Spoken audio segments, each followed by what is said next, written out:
Okay, so we just had to defrost our refrigerator due to ice buildup in the coils on the inside. It's since been fixed, however. Now, the evaporator tray below the fridge is filled with water, and there's no way to remove that evaporator tray because it is secure in place. You can't see from the video, but there are screws holding it.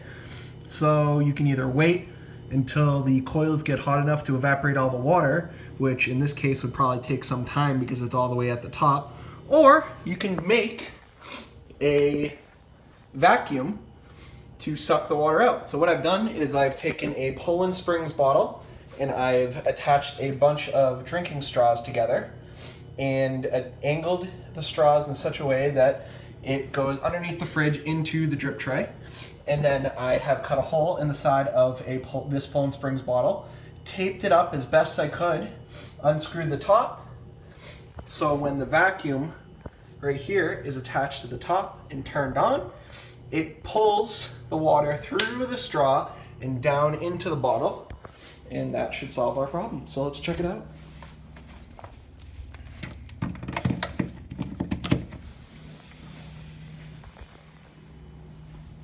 Make sure our vacuum's working.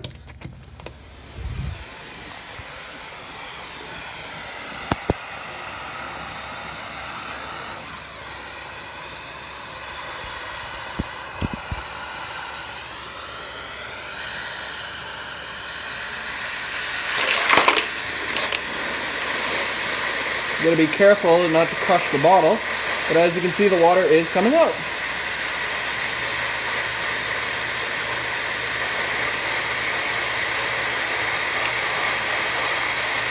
And it's not getting into the vacuum.